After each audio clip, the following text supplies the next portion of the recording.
Hello दोस्तों, आज की हमारी कहानी एहसास का ये पार्ट 2 है। कहानी अच्छी लगे तो लाइक ज़रूर कीजिएगा। अगर आपने पहला पार्ट नहीं देखा है तो मैं उसको डिस्क्रिप्शन बॉक्स में लिंक दे दूँगी। अब आप ही बताओ, गुस्सा आएगा कि नहीं आएगा? सरला जी ने विपिन की तरफ देखते हुए बोला। मेहमान जी, मैं ज़्यादा तो नहीं बोलूँगी, पर आप ऐसा कर मेरी बिटिया का रहे हैं। कृपया ऐसा ना करें। अब तो आप घर से भी बाहर निकल चुके हैं, तो क्यों ना हिमाचल से लौटने के बाद ही अपनी बहन से मिल लेना। आखिर आपकी पत्नी को भी आपसे कुछ उम्मीदें हैं, जिन्हें पूरा करना आपका फ़र्ज है। ऐसे तो मेहमान आते जाते रहते हैं, तो क्या हम अपना मन मार लें? कितना गलत होगा ना। अपनी बात को डरते हुए धीरे धीरे बोल रही थी। जी, आपका मतलब क्या है? मैं कुछ समझा नहीं। आप भी तो हम लोगों की वजह से अपनी बहू बेटे को घर से जाने नहीं दे रही। भाभी जी पिछले 15 दिन से अपनी ननद की सेवा कर रही है, और जब से मैं आया हूँ देखता हूँ वो रसोई में सारा वक्त खड़ी रहती है।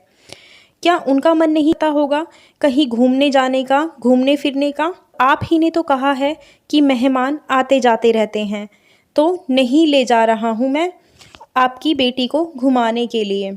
आपको इतना कष्ट हो रहा है। सोचिए, भाभी भी तो किसी की बेटी हैं। वो अपनी माँ को बताएंगी तो उनकी माँ को भी इतना ही कष्ट होगा, अभी आपको जितना कष्ट हो रहा है। आप ये सब जानती समझती हैं कि सबको खुश रखना बहू का फ़र्ज होता है, पर ये क्यों भूल रही हैं कि घर की बहू को खुश रहने में देर नहीं लगेगी। कि दामाद जी ने सास बहू की बातें सुन ली थी, इससे उन्हें ये पता लगा। विपिन जी से बोली, दामाद जी आप बिल्कुल सही कहते हैं। मैंने अपने स्वार्थ में अंधी होकर बहू की खुशी को अनदेखा कर रही थी। तभी अमित और रिंकी वहाँ पहुँच चुके थे। अरे बच्चों, तुम दोनों जाओ और तैयार हो जाओ। तुम्हें डिनर के लिए जाना था ना, और बारिश भी अब थोड़ी थम सी गई है। साथ में खाना भी ऑर्डर कर देना, हम सब लोग यहाँ आराम से खा लेंगे। फिर थोड़ा उदास मन से बोली, मेरी बहू को तो मैंने खुश कर लिया, पर काश मेरी बेटी भी खुश हो जाती। चलो सोनी, कल सुबह के लिए तेरा बैग पैक कर देती हूँ, तुझे वापस ससुराल जो जाना है।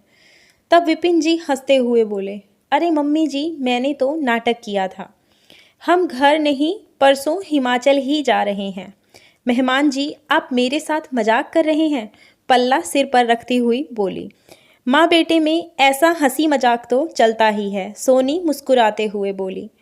अच्छा, तो तू भी इस सबक में शामिल थी? सरला जी मुंह बनाते हुए बोली। हाँ, हर बार माँ अपने बच्चों को सही रास्ता दिखाती है, पर कभी कभी बच्चों को भी माँ को रास्ता दिखाना पड़ सकता है। बस मैंने और विपिन जी ने यही किया। सबका खाना आ चुका था। अमित और रिंकी बाइक पर बैठकर डिनर डेट के लिए चल पड़े, अपने कुछ खुशनुमा पल बिताने। ठंडी हवाएं चल रही थी, पर बारिश थम चुकी थी। आज मौसम का मिजाज कुछ अलग ही था। घर में बहू को भी खुश रहने के अधिकार जो मिल गए थे।